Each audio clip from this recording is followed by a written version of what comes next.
So, Michelle, So, David. there's a brand new TV show on and everyone's talking about it. Okay.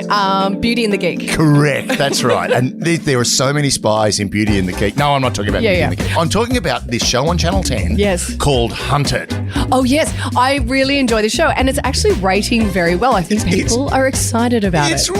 rating its tits off. Maybe you and I should do it. Oh, God, yes. We Channel should 10, get on Hunted. You need to put us on because we will mess your boys up. Except, see, you're very good with the spy stuff. I can actually run. Yeah, at the moment I've actually got a knee brace on. I'd be like that woman that they arrested. And I've got to tell you, the thing that really cracked me up about it was, they've got their command centre. What is it? Hunter Central or whatever they call it. Because I did watch an episode because someone on Twitter, Minerva, on Twitter, at I Spy Podcast, if you're looking for us, sent me a message going, you must be watching this for the bad acting and terrible tradecraft. To which I replied, if I wanted to yell at the television, I'd keep watching the rugby. But then I thought, hang on, do the right thing. Give it a Give it a go. Give it a go. And the thing is, I watched it, and when they captured the woman who was wearing a knee brace sitting in her old pensioner mate's place in Box Hill, and it cuts back to Hunter Central, and they're all like, yeah, and hugging each other and high-fiving. And I just went, you captured a woman who can't walk. I mean, how proud do you need to be? I know, they're so proud. And by the way, there's another 16 people still out there and you don't know where they are. So look, I wanted to look at Hunted and also talk about why its ratings really well, but I also want to talk about the flip side of that and how difficult it can be in some countries to get away with anything. I bet. You're listening to I Spy, the bug-out plan of Australian intelligence. All right, I need you to put on this moustache, Michelle. Okay. I'm going to dye my hair green because no one would look at you if you got green. No. Now, as we go into the train station, make as much noise as possible because the whole idea of he's being obvious, no one's going to... That's it. Right. No, why are you doing that scene from Psycho? The shower scene is not what we do at a train station. Oh, right. Sorry. Hello and welcome to I Spy. My name's Michelle Stevenson. I'm here with David Callan. I have to say I'm a little bit slow today. I've just come off the back of 3 days of splendour in the mud. Your ankles, the skin on your ankles is so beautiful. It's like I had a mud I had a mud bath the whole time. Look, I got to say, it was a really, really good time. It was great to see music, Australian music, international music, just music in general back. I had the best time. You were camping as well? Yes, of course I camped. I am the one who's like all in. Yeah. I go all in. My wife is an all-in camper as well. Her idea of camping is a waterside buoy in Bora Bora with a butler. Yeah. Yes. But I do have to say I'm losing my voice as usual. And also my brain cells, I got fewer of them. So we'll see how we go. Oh, so there was a little bit of celebrating while we were there. Yeah, we celebrated quite a bit.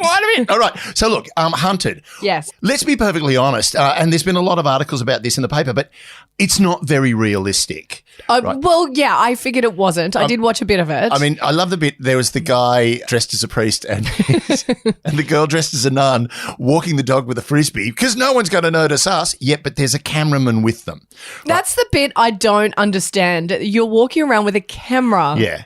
Now, it's based on a UK program, Hunted, right? But the UK one is different because the UK has got this huge CCTV network, right? Yep. There is a lot of public surveillance going on. And I've seen it, and I kind of think that maybe they've done a deal with the public surveillance systems to be able to access it until I then watched Hunted here in Australia, where we don't have that big a public surveillance. We've got one, but it's not as big, until I realised there's no way that footage coming out of that bank would look that good. Yep. One, it would be black and white. Two, it would be very grainy. Three, it just wouldn't look that good until you realise basically the cameraman stands there with a GoPro on a selfie stick and puts it in front of the bank. Then he beams it back to headquarters. Right. So they're trying to recreate what it would be like to live in a surveillance state. What's interesting about it as well is there's got to be limits on what they can do to get away. Yep. Right. They've got to be restricted because, man, I remember they had a thing in Canberra way back. You may remember this. They used to do, it was Hunt the Celebrity type thing. Right, no. The celebrities had an hour to go on the run. Yep. And then if you spotted them and caught them, you won a prize. Oh. Right. 2 radio hosts from 2CC in Canberra. God bless them. And the further they got away, the more money they would make for their charity. Right. Well, these guys were never allowed to do it again because they were arrested in Los Angeles. What? They got off the plane in Los Angeles without a visa. So the Americans turned around and went, you have no, and this is back in the day. How did they get on a plane to LA? They had an hour. They'd booked tickets. They knew it was going to happen. So they booked tickets, got on a plane at Canberra Airport, flew to Sydney Airport, and flew to LA, where they got arrested. And of course, it made the local news. Yeah. Radio DJs arrested in LA for basically turning around and giving the middle finger to our competition. Amazing. Hilarious, right? So if you plan it, you can get away quite simply. Yeah. But I think one of the first who was caught, she was caught because she had previously planned it and then they trolled through all her phone details. Right. That's the thing. What is your bug out plan? Do you have a bug out plan? What's a bug out plan? A bug out plan is everything goes tits up. You've got to get out. What are you going to do? I mean, I could go bush. I could easily camp and live off the land. No matter how muddy it gets. I tested myself out at Splendor and boy, could I live off the land. I don't need to eat for 3 days. Yeah, you should be doing Alone. That one where they just leave them in the... I know. Alone is great. But look, I am actually a prolific outdoors person. Yeah. So I think that I would be quite comfortable. I'd just go bush. Yeah, that's it. Now, I wouldn't. I've got an airdrop into the Atlas Mountains. And if anyone can actually tell us where that reference comes from, it comes from a movie. If you can, the first person to send the correct answer to @iSpy Podcast will get a prize. I don't know. What's the prize? Like we have a prize coming. Actually, we have books. We'll get a book. We'll steal some stuff from the Tudor Advocate. That'll be fine. I love it. We'll get your book. So, I do have a bug out plan. Yep. And my bug out plan is for when the zombie apocalypse happens and it involves stealing a boat. So, this is the thing. Okay, so just go straight out to sea. You just get the hell out of here. And I also have several locations where I can make landfall that are safe and I can get to a point that's going to be protected from zombies. Okay. That's where my mind... that you've thought about that. But in my moments of darkness. So, look, the whole thing is the reason it's rating so well, no matter the fact that it's a bit dodgy, right? Of course. The techniques and the technical side of it. Yep. We sit there and go, oh my God, what would I do in this situation? 100%. How would I get out of Melbourne?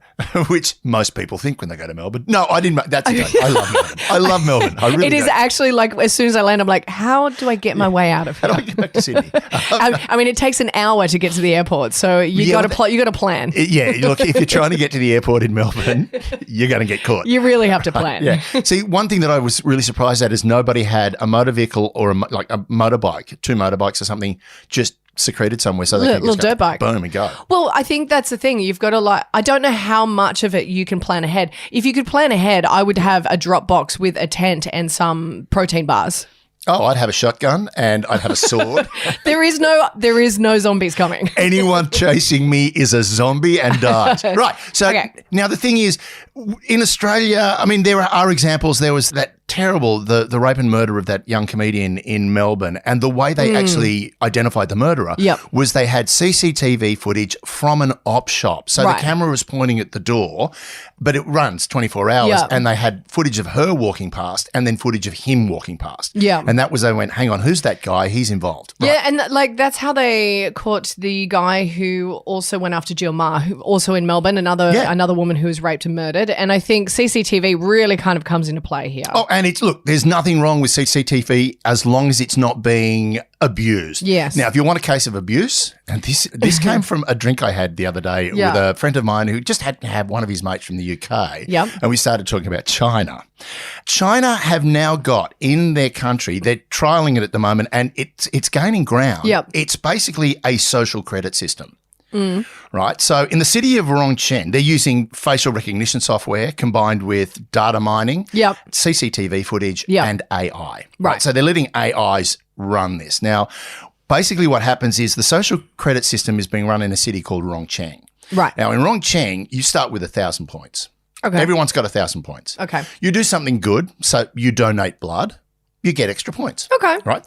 If you teach the children in your neighborhood, you get extra points, right? This is the one I like. If you loan your basement for people to sing revolutionary songs in, you get extra points, right? So this is a way of building social credit. I mean, this is kind of cool. I mean, if you're competitive, you would love this. Yeah. Here's the thing. You're rude to a shop owner you lose points. I mean, but that's also like, what if you're not really rude and they just think you're being rude? Here we get onto that. Yeah. Here becomes the problem. If you jaywalk or you run a red light, you lose points. See, I'd be losing points all over the place. Yeah. Well, I was sort of went, I've gained points. I've gained points. Yes, I've lent my room for people to sing revolutionary songs. I've gained points. I teach children points. Like, is like when your points get really low, you're like, who wants to sing revolutionary songs in my basement? Yeah. Come on, guys, get together. Let's go. Joy Jung Doya. Right. Anyway, the thing about it is once the social credits start to drop, your social credit rating starts to drop. Yeah. You start losing access. Ooh. Now, the things you lose access to. So it makes it harder. Well, there are reports that over 1 million people. So this is a real thing. It's a real thing. Okay.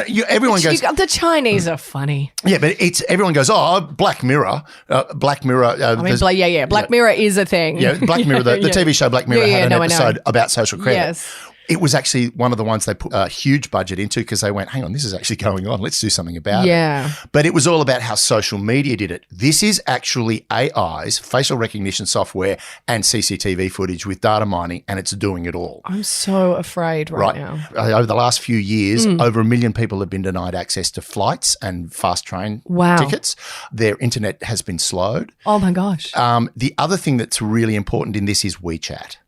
Yes. Now, WeChat, here's the interesting thing about WeChat. It started out as just a messaging system, like WhatsApp, but then it became... But controlled by the government. It also became an Uber, a form of Uber. You can register your divorce papers with the court through WeChat. WeChat just is doing all the things. Yeah. Now, the thing about that is the other thing that WeChat is used for in China is financial transactions. Right. People don't use credit cards anymore.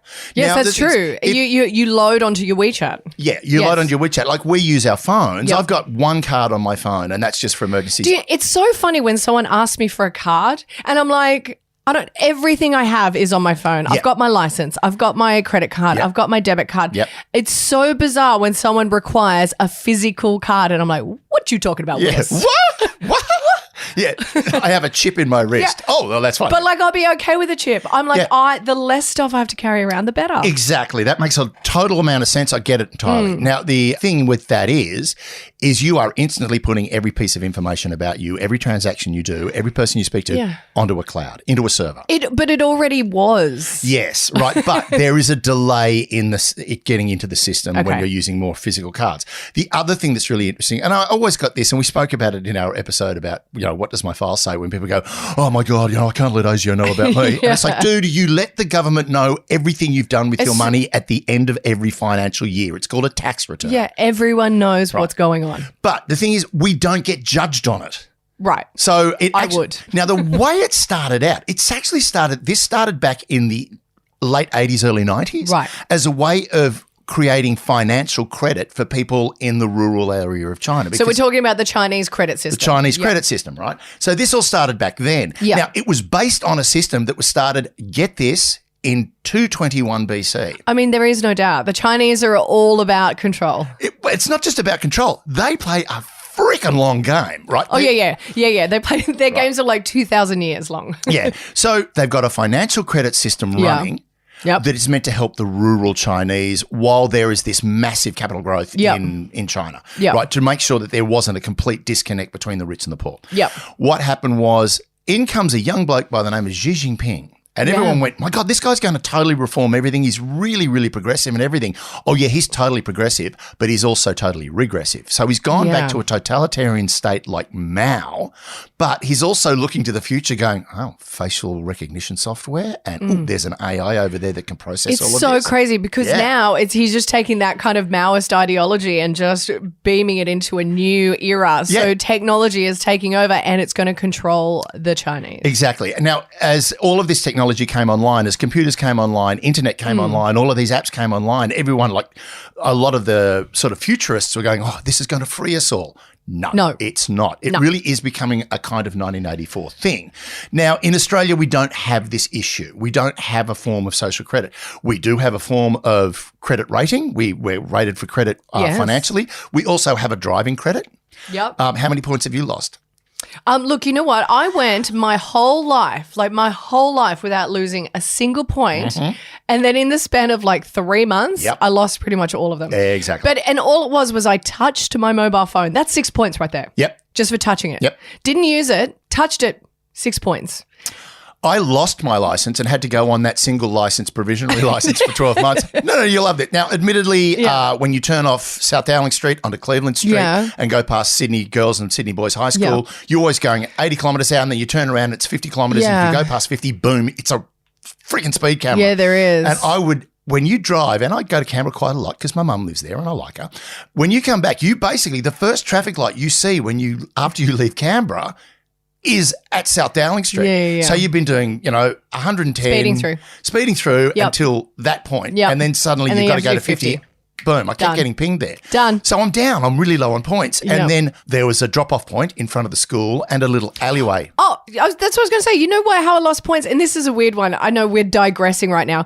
But when you go to drop, I went to drop my son off at school and I had to get out of the car to walk him in with his asthma medication.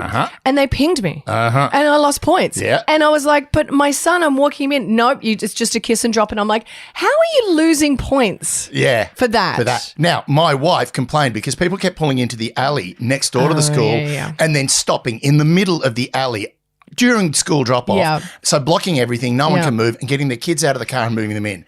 And then, and she complained profusely until the school rang the police and said, can you put someone down there to do this? And then 3 days later, my wife went down there and then my son dropped something getting out of the car. So she got out of the car to help him pick it up.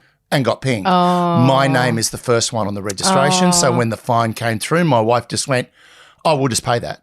And didn't then, transfer the points. So I got the letter saying, your license has now been cancelled. To which I rang New South Wales Transport. I went, I didn't do it. And they went, too late, mate. It's been paid. It's you. By paying it, you've admitted it. I went, no, I didn't even pay it. My wife paid the fine. And it was like, honestly, we could chat fines all day. Anyway. It was like press 3 for tough tits. It was like, shit. Don't worry, I went to court. I took one of them to court because I was like trying to fight it. So the other thing is, they started this system used as a financial credit thing and then they realised they can use it for other stuff. And they gave it was actually first they went, hang on, this is a great way to check businesses.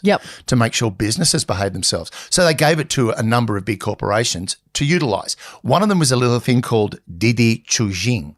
Okay. Yeah, or Didi, as we call it in Australia. Didi. Yeah, right. What? So when you get into Uber and you've got your driver passenger rating, Didi had that as well, but Didi would actually then push it off to the government to go, got to watch this guy. Yeah. The other thing is everybody. So Didi is Chinese. Yeah. Oh. Yeah. Hello. Right. Why would I know that?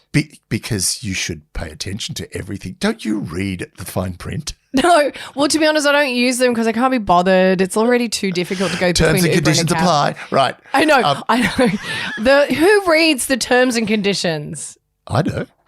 Seriously? Yeah, but I get it as an audiobook. I'm going to download this and listen for 3 hours. Yeah, well, I've got nothing else to do. True. Now, the interesting thing about this and what I really, really found fascinating, and again, this was from the conversation I had with my financier friend from the UK. He was basically saying that in China, if you've got WeChat on your phone, we now know who you're talking to. Not just talking to, like if you meet up with 2 other people and they both got that same app on their phone, WeChat goes, okay, you're here. That person's there. That person's there. Okay, we know who you're talking to, physically talking to. Yeah. Right? There was an... so you know what that sounds like to me? The COVID Safe app.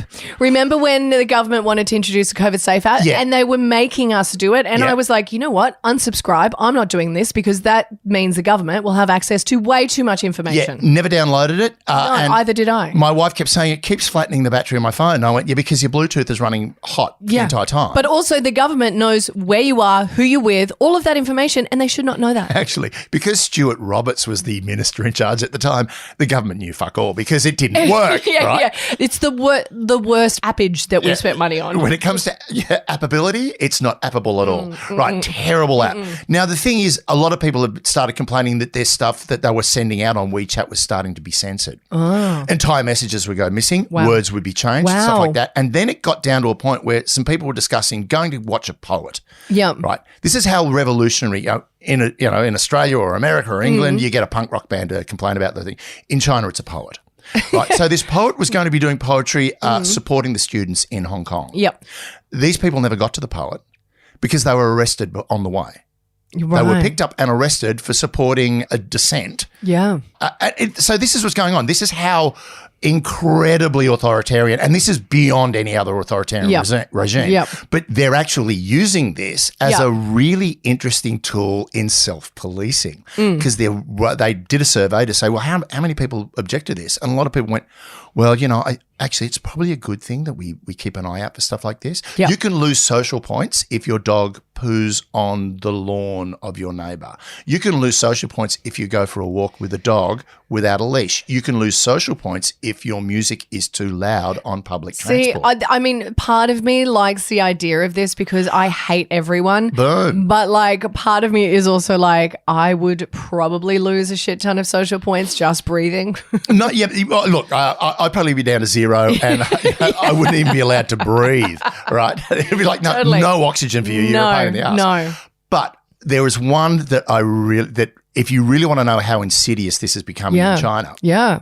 In the cities of Shenzhen and Shenyang, right, there are traffic lights. Next to the traffic lights are billboards. If you jaywalk at that traffic light, before you're halfway across the road, your photo is on the billboard. Oh my gosh. Your name is on the billboard. Oh my gosh. And your identity number is on the billboard, but censored, right? So it'll have some of the number. Really simple message. China is crazy. Really simple message from the government, though. What do you think that message is? Don't jaywalk. We know who you are and we know what you're doing. Right. Well, now that's a really, really scary. Well, to be honest, there's such an issue with jaywalking, particularly in Chinatown in Sydney, that what they've done is they've put lights because people walk on their phone. Yeah. They've put lights in the road. So when you step on, you can see if they're red or if it's green on the road. First time I saw that. Yeah. Melbourne. Good on you, Melbourne. Love you, Melbourne. And I do actually love Melbourne. I think it's great. Except you can't get out. I live there, can't leave. but my wife doesn't want to leave the harbour. No. Anyway, no, the whole thing, that is a really good point because we're all looking at our phones when we walk. And the number of times I do want to socially discredit people every time I'm walking along and they're just walking along and they walk into me because they're looking at I know, that's so annoying. Frickin' phone. It's so annoying. It's like, look up. So what about the countries that are kind of like a little easier? I mean, that are really difficult. Are there other countries that are really difficult to kind of No one's this bad. No, so China is the worst. China is the benchmark. So you would never be able to escape. You could try to be hunted and you would be found. Well, I mean, literally, you jaywalk, they're going to bite. Well, it depends. Yeah. It's not completely across the country. They've literally gone, let's see how it works in different cities. And the reaction they're getting is they're getting a positive response from most of the population because it's probably good that people learn not to do bad things. Right. So this is going to be something that's going to be China-wide. Highly likely. Considering it's Xi Jinping and the way he likes to control everything, it's highly likely that this will go, But China has always had a massive thing about the control of population. Yes. I mean, that was empire after empire, dynasty after dynasty. But what about other countries? Is there other countries that this would be? Look, the UK has an incredible CCTV footprint. I know. I've been watching a really good show at the moment, Undeclared War, which we should talk about at some point. Yeah, I'd love to. It's really good. But you look at something like the UK, as someone said, you're not going to get away with anything in London. No, because London is there is CCTV everywhere. Right? The interesting thing about that is just walk down the street in Sydney, right? Walk down or wherever you are, in whatever city you are, walk down the street and count the number of CCTV cameras there are. We did when we were doing I Spied in Adelaide, a friend of mine managed to pick up this thing. Basically, it was a television that could just pick up wireless transfer, right? So we're walking along. I think it was pre-iPad. That's how old I am. Oh my God. So we're walking along with his little sort of screen and we're just going to scan through the bandwidth. Yeah. And we're picking up CCTV after CCTV all the way through Rundle Mall. Right. And you suddenly went, this is a high traffic area. I said, what would happen if we went out into the suburbs? He went, be nothing. Right. And this is the thing. It's where there is a lot of traffic and a lot of people, you're going to put your CCTV. Yeah. And that's why, as everybody in Hunted, let's get out to the country. There's no CCTV out there. Well, yeah, that's the only place you would really go. Yeah, that's what you expect. In China, that coverage is broadening. It's getting further and further out. I think if you look at a country like Russia, probably not. I don't think it would invest in it that heavily. No, I would think I think they're determined to control people by different means. Yeah, and the US, you don't need CCTV footage because everyone's filming everything on their phone anyway. Right? No, it's so true. See, that's the other thing is it's kind of like a self-policing in the US or, in a lot of countries at the moment because of social media and TikTok, which is Chinese, by the way, all of these different platforms. I know. By the way, if you have TikTok, I highly suggest you have it on a burner phone. Just throwing it out there. Oh, really? Well, yeah, I know people who I listen to this amazing podcast called Pivot. Has Kara Swisher, who's really high up journalist in like the tech sphere, and she has TikTok but on a burner phone. That's smart. Yes, because she's like basically it's the Chinese government, and they're already proving it at the moment. Yeah. Right. So this is the thing. Like, so that's the thing to keep in mind. Like, if you want to get away, there's a couple of things you've got to have. And there was a great example across the road, right? Yeah. Across the street from our place, there's a block of units. Yep. They're all just trouble, right? But anyway, open the garage door because I've got to drop the boys down to a violin recital, or as I like to call it, an annual ritual killing of a cat. Oh, right. Yeah. Oh, that was terrible. A nightmare a couple of years. Anyway, garage door opens. There's a police car in front of my garage. I'm like, what? And then I look up the street and there are police cars in every driveway. Right. Finally got the story about it. What happened was in this block of units across the road from our place, there was a dead body. Oh. Right. What happened was this guy, a drug dealer, was living in the building. Yeah. One of his mates had gone around there with his girlfriend and thought, let's steal his stash. He's not home. Let's go in there and steal his stash and steal his cash. Yeah. They were in the unit about to steal everything, and there was a knock on the door. Yep. Right? Guy goes, quick, get up into the ceiling above the bathroom. So he puts the girlfriend up into the ceiling above the bathroom, and then trying to climb up himself, falls, hits his head on the sink, kills himself. Oh. Dead. Idiot. Right? Drug dealer walks in, dead body in his bathroom, grabs his stash, grabs his money, goes. Police come in like 10 hours later. Yeah. Because the front door is open and the neighbours said, the front door's open, we don't know what's going on. So the police come up and find a dead body. Yeah. Right? Where's the girlfriend? Did she just crawl over him? Still in the roof. Why? She was there for 24 hours because she was terrified. Aww. Right? Poor girl, terrified, finally comes out and the police, we had police in the street for a week. That is crazy. Yeah, crazy. Great story. But what was really interesting about it was at one point, because this copper kept parking in front of my garage. Yeah, so you're like, come on, mate. You want a cup of coffee? Right? And he was like, oh, and I said, so why are you here? Yeah. We're waiting for we're waiting for the resident to return. And I went, dude, he was a drug dealer. He went, yeah. I went, he's not coming back. Right? He would have cashed up and got the hell out of the country. Yes. Right? Now, that's the thing. If you've got a bug out, you're fine. But if you don't have a bug out, it's quite technical. Now, on the spy side of it, there's a couple of really good bug out stories. So I really want to talk about them. One was Burgess and McLean. Yep. Two of the Cambridge Five. So Kim Philby's mates. Yep. Right. When they realised something was going on, one was in Washington and Burgess was in Washington. Yep. And McLean was in London. Now, McLean was having a nervous breakdown. The pressure of being a double agent is pretty awful. And Burgess was in Washington and Kim Philby actually contacted him and went, you got to get back to London and calm him down because he's about to get blown. Right. Like they're onto him. They're onto us. They know what's going on. You've got to shut him up. So what happens was Burgess went, okay, I've got to get back to London. Yeah. So he got 3 speeding tickets in one afternoon and then was arrested for assaulting a police officer. So, but diplomatic immunity, the governor of Virginia turned around to the British ambassador and went, get this asshole out of our country. Yeah. To which they went, send him back. Burgess met McLean in a gentleman's club in London because they knew that was the only place that probably wasn't bugged and said, we've got to go. He went to dinner at McLean's house for his birthday 2 days later. They got so drunk they nearly missed the ferry from Southampton to Paris, right to France. They drove to Paris, caught a train to Vienna to Moscow, never seen again. Well, see, that's kind of easy in Europe. Like in Australia, you're kind of screwed. Yeah. There's not many options. I can swim to Bali. Like where you can't really get off the island. PNG. You can do it. But it's hard. No, not really. If you got a boat. Right. Right. And you probably leave from somewhere like Cairns to sail. Yeah, fishing boat. Now, the other, or just a sailing boat. The other one was, and this is great, this is a guy by the name of George Blake. Yep. George Blake was an MI6 officer captured by the North Koreans, held for 3 years and then released. Yeah. And he was MI6. What MI6 didn't realise is while he was there, the North Koreans turned him onto Marxism and he became a double agent. Oh. So he started working as a double agent Yep. in MI6 for the North Koreans. Right. Then he went to Berlin. They posted him to Berlin, a hotbed. This is back in the late 50s, early 60s. Yeah. Posted him to Berlin and the KGB went, he used to work for the North Koreans. We should recruit him. Before they could do that, he walked up to them and went, I want to work with you. What's wrong? What's wrong with this guy? He just was bored with just being British? No, he'd been turned. Literally, the North Koreans had turned him to communism. To communism, right. So he was all about it. He was watching Korean children getting bombed by American bombers. Yeah, and he just so he snapped, right? I hear. And also the pressure they put him while he was in prison. So anyway, eventually he gets caught. Yeah. Right. The MI6 expose him. He gets caught, arrested, sent to prison for 42 years in Wormwood Scrubs, which is not a nice place. No. He managed to escape Oh. using a ladder made out of knitting needles.